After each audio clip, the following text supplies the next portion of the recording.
Hello everyone, आप सभी का मेरे चैनल पर स्वागत है। तो आज हम सोलो लेवलिंग सीज़न 2 का एपिसोड नंबर 1 एक्सप्लेन करने वाले हैं। और एपिसोड शुरू करने से पहले मैं आप लोगों को बता दूं कि मेरा इस चैनल पर ये फर्स्ट एनीमे है और फर्स्ट एपिसोड है। तो अगर एक्सप्लेनेशन में कुछ गलती हो जाए तो ज़रा कमेंट करके बता देना। तो चलिए एपिसोड शुरू करते हैं। तो एपिसोड की शुरुआत में हमें दिखाया से समझ जाती है कि ये अभी तक सो रहा है। क्या तुम अभी तक सो रहे हो? तुम्हें पता भी है टाइम क्या हो रहा है? आज मेरे स्कूल में पेरेंट्स मीटिंग है और तुम्हें वहाँ पर पहुँचना है, जल्दी आओ।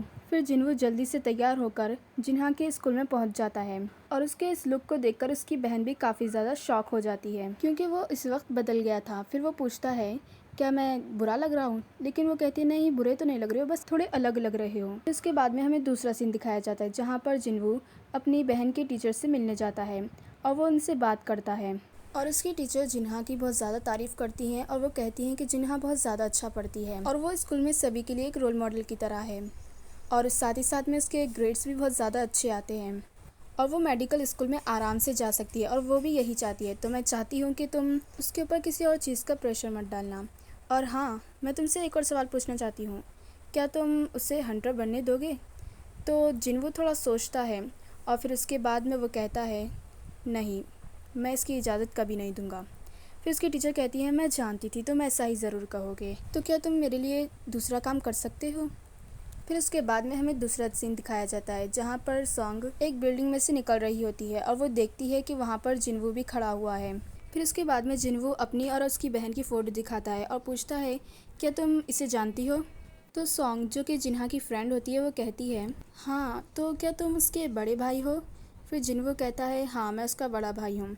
तो यहाँ पर सॉन्ग समझ जाती है कि उसे टीचर ने भेजा है। तो फिर वो कहती है देखो, मुझे नहीं पता कि टीचर ने तुमसे क्या कहा है, लेकिन मैं दोबारा फिर से स्कूल नहीं जाना चाहती और ना ही मैं अपनी हंटिंग को क्वाइट करूँगी। तो फिर जिन्वू कहता है देखो, तुम एक ई रैंक की हंटर हो, अगर तुम ऐसे जियोगी तो तुम ज़्यादा पैसे नहीं कमा पाओगी और फिर तुमने थोड़े ही पैसे कमाए थे, वो भी हमारी टीम की वजह से।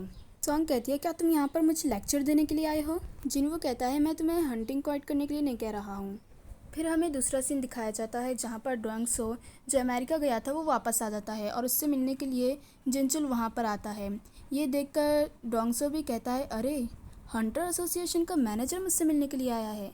तो जिनचुल उससे पूछता है तुम यहाँ पर कितने दिन तक रुकने के लिए आए हो? डोंग सो कहता है देखो, वैसे भी मुझे ये कंट्री ज़्यादा नहीं पसंद है, तो मैं ज़्यादा क्यों रही हो? तुम सर्वेनेस टीम के मेंबर हो और तुम्हें तो पता होना चाहिए कि मैं वो डी रैंक और ई रैंक के साथ डंजन में जाकर क्या करने वाला हूँ और मैं जानता हूँ कि तुम इतने बड़े बेवकूफ़ नहीं हो कि मुझे रोकने की कोशिश करोगे। और फिर ये कहकर वो अपनी पावर उसे दिखाकर डराने लगता है और फिर वो वहाँ से चला जाता है। फिर हमें दूसरा सीन दिखाया जाता है जहाँ पर जोई प्रेसिडेंट गो को बता रहा होता है कि वो एंड मास्टर के अब पंख भी आ गए हैं और वो अब उड़ भी सकते हैं और हम नहीं जानते कि वो अब आगे चल के कितना ज़्यादा ग्रो होंगे और अभी के लिए तो हमें बस इतना ही मालूम हुआ है। फिर प्रेसिडेंट कहते हैं ठीक है, तो फिर इनके बारे में और ज़्यादा मालूम करो। और फिर हमें दोबारा से जिन्वू का सीन दिखाया जाता है जहाँ पर मैनेजर आहान और ह्योंग भी होते हैं। वो जिन्वू को देखकर बोलते हैं ओह, काफ़ी समय के बाद मिले हैं। और फिर वहाँ पर सॉन्ग भी आ जाती है। फिर मैनेजर आहांग कहते हैं ओ, तुम तो वही हो ना जो पिछली बार बॉटल में हमारे साथ थी? फिर जिन्वू कहता है माफ़ करना, थोड़ा बोझ पड़ जा रहा है, लेकिन मैं इस लड़की को ट्रेनिंग देना चाहता हूँ।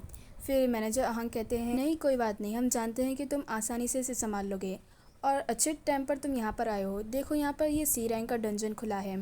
फिर जब ये इस डंजन में से एक आदमी निकल कर आता है और फिर वो कहता है क्या तुम लोग यहाँ पर बस यहीं बकवास करने आए हो? फिर यहाँ पर हमें पता चलता है कि ये जो आदमी होता है इसका नाम होता है किम जुन और ये एक ए रैंक का टैंकर होता है।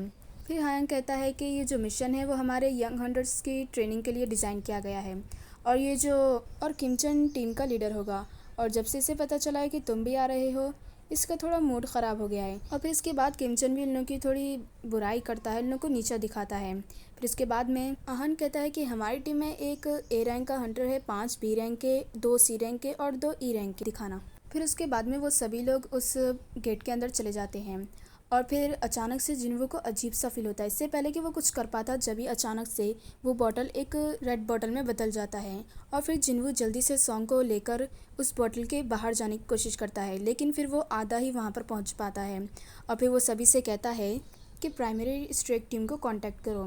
फिर वो वहाँ से चला जाता है। फिर हमें जिन्वू का सीन दिखाया जाता है जहाँ पर वो एक दिन बताता है कि ये एक रेड बॉटल है। तो सॉन्ग भी पूछती है आखिर ये रेड बॉटल क्या होता है।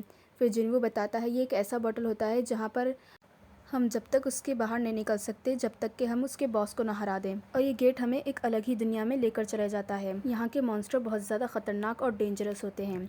ये सुनकर सॉन्ग कुछ कहने ही वाली होती है कि जब भी उस पर कोई हमला कर देता है, और एक हंटर पर भी। वो तीर उस हंटर को तो लग जाता है, लेकिन जिन्वो सॉन्ग को बचा लेता है, और ये देखकर सभी हंटर शॉक में हो जाते हैं। और असल में वो हमला करने वाले आइस एल्फ होते हैं, जो कि दरख्त पर चढ़े हुए होते हैं, और वो लोग हंस रहे होते हैं।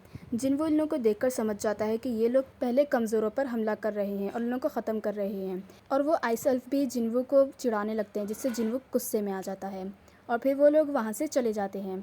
फिर बाद में किम चुन सभी को लेक्चर देने के बाद टीम में बांट देता है, और वो अपनी टीम में हाई रैंक के हंटर्स को रखता है और लो रैंक के हंटर्स की एक अलग टीम बना देता है। और अपने हाई रैंक के हंटर्स को बोलता है कि मैं तुम्हारी गारंटी देता हूँ कि तुम्हें सेफली बाहर निकालूंगा। फिर एक हाई रैंक की हंटर जिन्वो की टीम में चली जाती है, और फिर वो उससे कहती है तुमने उस तीर को नोटिस कर लिया, इसका मतलब तुम लो रैंक के नहीं हो, तुम बहुत ज़्यादा हाई रैंक के हो, है ना। जिसका जिन्वो कुछ भी जवाब नहीं देता। फिर किम चुन दोनों लोगों को जंगल के रास्ते से जाने को कहता है।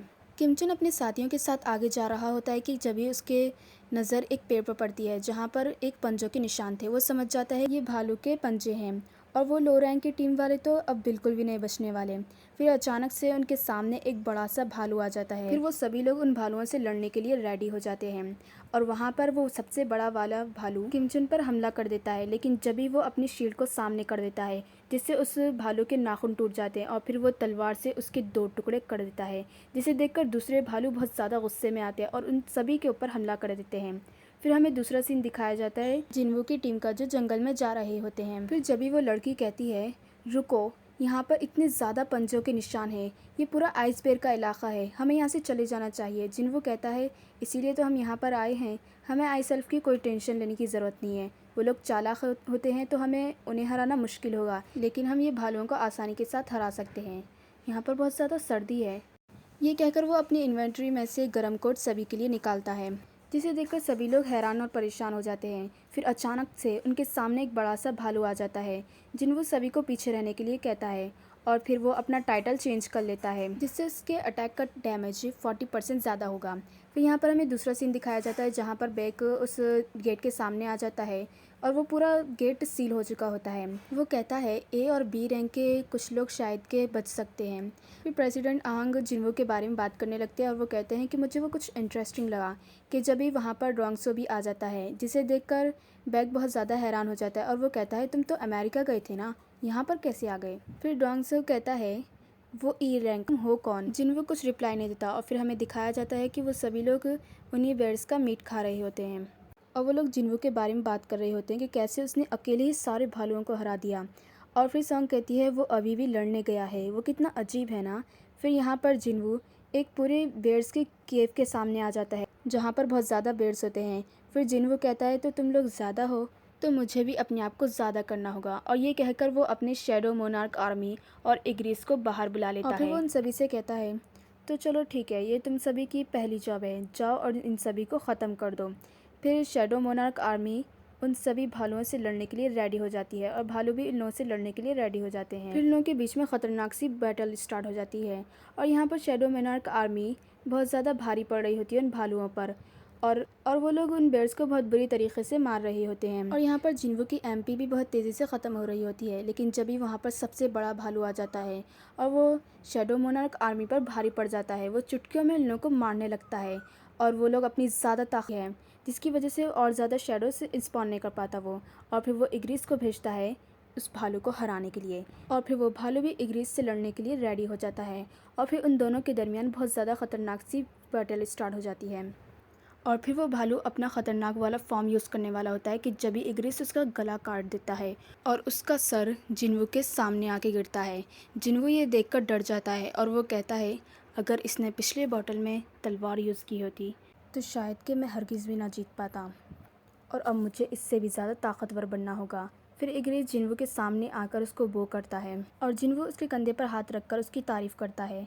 फिर हमें दूसरा सीन दिखाया जाता है और फिर यहाँ पर हमें किमचुन का सीन दिखाया जाता है जहाँ पर उसकी बहुत बुरी हालत होती है और उसके सारे साथी मर जाते हैं, लेकिन बस एक बचा हुआ होता है जो उससे मदद मांगता है, लेकिन वो आइस एल्फ उससे भी तीर मारकर मार देते हैं।